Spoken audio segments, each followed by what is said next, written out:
আজকের ভিডিওর বিষয় শবে বরাতের করণীয় ও বর্জনীয় আমল সমূহ কুরআন ও সহিহ হাদিসের আলোকে আলোচনা করব, তাই মনোযোগ সহকারে শুনুন। বিসমিল্লাহির রহমানির রহিম। সমস্ত প্রশংসা মহান আল্লাহ তাআলার জন্য।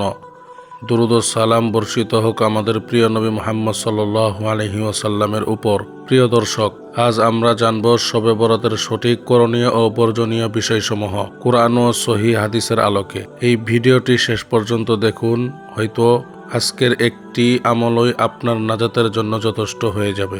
আসুন জেনে নেই সর্বপ্রথম শবে বরাত কি। শবে বরাত হলো শাবান মাসের 15তম রাত। আরবি নাম লাইলাতুন নিসফি মিন শাবান। এই রাতে আল্লাহ তাআলা বিশেষভাবে তার বান্দাদের প্রতি দয়া ও ক্ষমার দরজা খুলে দেন। সুবহানাল্লাহ। ইবনে মাজাহ শরীফের 1390 নম্বর হাদিস। আন মুআজ ইবনে জাবাল রাদিয়াল্লাহু তাআলা আনহু আন্নাহু ক্বালা রাসূলুল্লাহ সাল্লাল্লাহু আলাইহি ওয়াসাল্লাম ইয়াত্তালিউল্লাহু ইলা জামিই খালকিহি লাইলাতান নিসফি মিন শাবান ফায়াগফিরু লিজামিই খালকিহি ইল্লা লিমুশরিকিন আও মুশাহিনিন। হাদিসের অর্থ, শাবান মাসের মধ্যরাতে আল্লাহ তার সকল সৃষ্টির দিকে দৃষ্টি দেন এবং সবাইকে ক্ষমা করে দেন, শুধু মুশরিক ও হিংসা পোষণকারী ছাড়া। শবে বরাতে আপনি কি কি কাজ করবেন? 1 নাম্বার, তওবা ও ইস্তিগফার বেশি বেশি পাঠ করবেন। এই রাতের সবচেয়ে গুরুত্বপূর্ণ আমল হলো খাঁটি তওবা করা। আল্লাহ সুবহানাহু ওয়া তাআলা সূরা নূরের 31 নম্বর আয়াতে বলেন, ওতুবু ইলাল্লাহি জামিআ আইয়ুহাল মুমিনুন। অর্থ, হে মুমিনগণ, তোমরা সবাই আল্লাহর কাছে তওবা করো। শবে বরাতের রাতে চোখের পানি ফেলে আল্লাহর কাছে ক্ষমা চাইলে আল্লাহ কখনো নিরাশ করেন না। শবে বরাতের করণীয় কাজ 2 নাম্বার, নফল নামাজ বেশি বেশি আদায় করা। শবে বরাতে সাধারণত নফল নামাজ পড়া উত্তম। কোনো নির্দিষ্ট সংখ্যা বা বিশেষ নামাজ সহিহ হাদিসে প্রমাণিত নয়। দলিল সহিহ মুসলিম শরীফের 1163 নম্বর হাদিসে রাসূল সাল্লাল্লাহু আলাইহি সাল্লাম বলেন, ফরজের পরে সর্বোত্তম নামাজ হলো রাতের নামাজ আদায় করা। শবে বরাতের করণীয় কাজ 3 নাম্বার, দোয়া ও কান্নাকাটি করে আল্লাহকে বেশি বেশি ডাকা। এই রাত দোয়া কবুলের রাত। হাদিসের সারমর্ম এই যে, আল্লাহ তাআলা এই রাতে বলেন, আছে কি কেউ ক্ষমা প্রার্থনাকারী, আমি তাকে ক্ষমা করব। বাইহাকি শরীফের হাদিস। নিজের জন্য, পরিবারের জন্য, দেশের জন্য, উম্মাহর জন্য, সকলের জন্য মন খুলে প্রাণ উজাড় করে দোয়া করুন বেশি বেশি।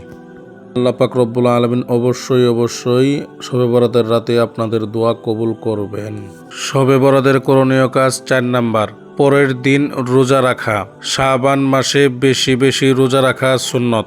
সহিহ বুখারী শরীফের 1969 নম্বর হাদিসে রাসূল সাল্লাল্লাহু আলাইহি সাল্লাম বলেন, শাবান মাসে সবচেয়ে বেশি রোজা রাখতেন নবী মুহাম্মদ সাল্লাল্লাহু আলাইহি সাল্লাম।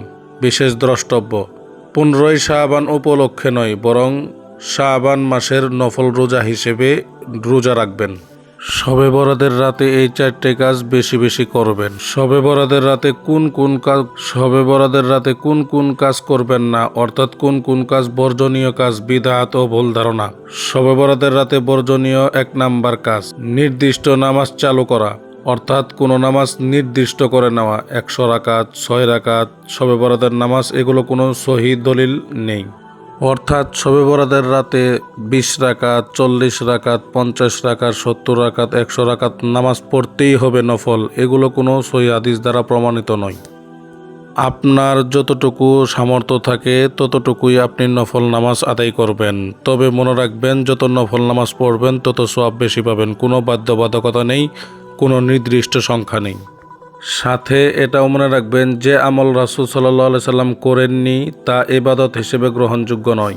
শবে বরাতের বর্জনীয় কাজ নাম্বার 2, আতশবাজি ফোটানো, হইচই করা, অপচয় করা, এগুলো করা যাবে না, এগুলো নিষেধ। সূরা বনী ইসরাঈলের 27 নম্বর আয়াতে মহান আল্লাহ পাক রব্বুল আলামিন বলেন, ইন্নাল মুবাযযিরিনা কানু ইখওয়ানাশ শায়াতিন। অর্থ, অপচয়কারীরা শয়তানের ভাই, সুতরাং কোনো অপচয় করা যাবে না। শবে বরাতের বর্জনীয় কাজ নাম্বার 3, কবর পূজা করা ও বিশেষ কবর জিয়ারত করা। এই রাতে কবরস্থানে গিয়ে বিশেষ ইবাদত করা, এর কোনো সহিহ হাদিস দ্বারা প্রমাণ নেই। কবর জিয়ারত করা সুন্নত, কিন্তু কোনো রাত নির্দিষ্ট করে নয়। অর্থাৎ কবর জিয়ারত আপনি যে কোনো রাত্রে করতে পারবেন, যে কোনো সময়ে করতে পারবেন, কোনো সমস্যা নেই। এই শবে বরাতের রাতেই যে করতে হবে এটা ঠিক নয়। অর্থাৎ আপনি যে কোনো সময় করেন, কিন্তু শবে বরাতের রাতেই যে করতে হবে এটা মনে করা, এটা নিজের উপর আবশ্যক করে নেওয়া, এটা বেদাত, এটা করা যাবে না।